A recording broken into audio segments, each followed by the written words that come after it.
Assalamualaikum warahmatullahi wabarakatuh. Perkenalkan, nama saya Nisma Kusma Dewi, semester 4, jurusan Pendidikan Islam Anak Usia Dini. Di sini saya akan membuat video untuk memenuhi tugas mata kuliah neurologi dalam pembelajaran anak usia dini yang diampu oleh Bapak Pak M. Fadlillah, MPDI. Di sini saya akan menjelaskan tentang neurologi sains. Neurologi merupakan bidang ilmu yang mengkhususkan pada studi saintifik dari sistem saraf. Hal-hal yang harus dipelajari meliputi struktur, fungsi, sejarah evolusi, pengembangan genetika, biokimia, fisiologi, farmakologi, informatika, komputasi, neuroscience, dan patologi dari sistem saraf. Menurut Profesor Dr.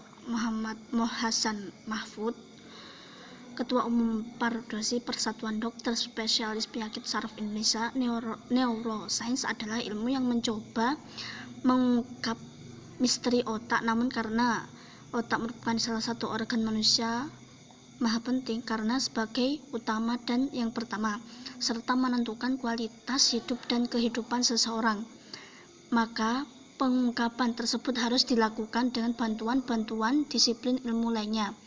Menurut Taruna Ikrar, neuroscience mempelajari sistem saraf makhluk hidup. Fokusnya adalah seluk-beluk otak manusia, kesadaran sebagai unsur utama penentukan identitas manusia, dan dikotomi tubuh dan jiwa pada setiap insan.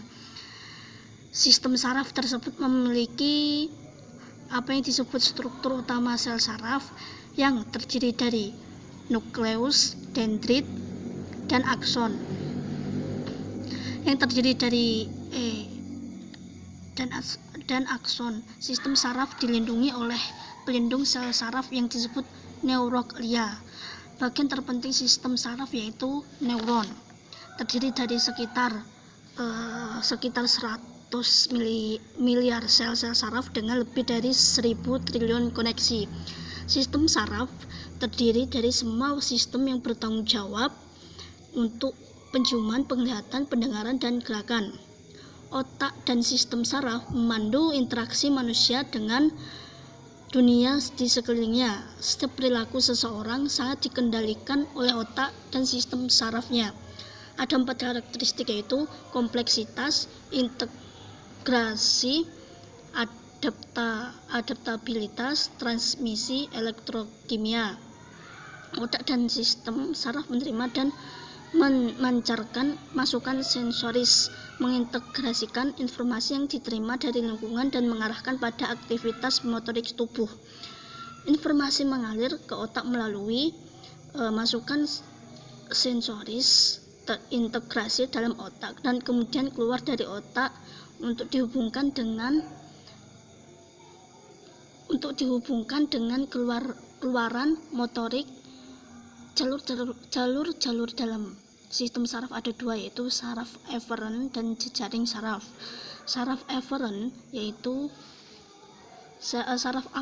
yaitu sistem yang membawa atau menghasilkan informasi ke dalam otak menuju pada anggota tubuh yang ditunjukkan melalui perilaku motorik. Jejaring saraf adalah sel saraf yang mengintegrasikan masukan sensoris dengan keluaran motorik. Sistem saraf pusat yaitu otak dan sumsum tulang belakang manusia. Sistem saraf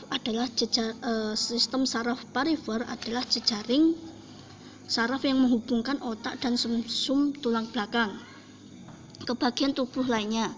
Fungsinya yaitu membawa informasi dari otak dan sumsum tulang belakang serta melaksanakan perintah SSP untuk melakukan berbagai aktivitas otak dan kelenjar. Saraf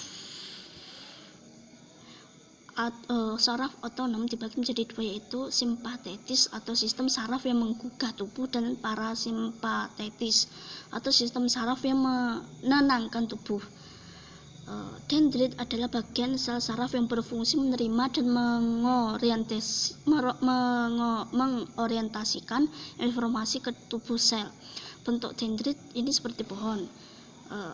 Kemudian akson adalah bagian neuron yang membawa info dari tubuh sel ke sel lainnya. Akson bentuknya seperti cabang-cabang pohon dan tapi tipis. Tubuh sel adalah bagian neuron yang mengandung nukleus yang mengarahkan pembuatan zat yang dibutuhkan neuron untuk pertumbuhan dan pemeliharaan. Otak dibagi menjadi dua, yaitu otak kanan dan otak kiri. Otak kiri atau bisa disebut ingatan jangka pendek, yaitu seperti bahasa, angka, analisa, logika, urutan hitungan, dan detail. Otak kanan atau ingatan jangka panjang itu seperti kreativitas, konseptual, seni atau musik, gambar, warna, dimensi, emosi, imajinasi, dan melamun. Pembagian otak yaitu otak reptil atau batang otak, otak limbik atau mamalia, otak korteks atau berpikir. Teori pembelajaran yaitu kecerdasan majemuk merupakan sebuah teori yang menghadirkan model pemanfaatan otak. Menurut teori ini, kecerdasan seseorang dapat dilihat dari banyak dimensi, tidak hanya kecerdasan verbal atau kecerdasan logika. Menurut Gardner, kecerdasan yang sesungguhnya adalah kemampuan untuk menyelesaikan masalah. Cukup sekian dari saya. Apabila ada kata-kata yang salah, mohon maaf sebesar-besarnya. Wassalamualaikum warahmatullahi wabarakatuh.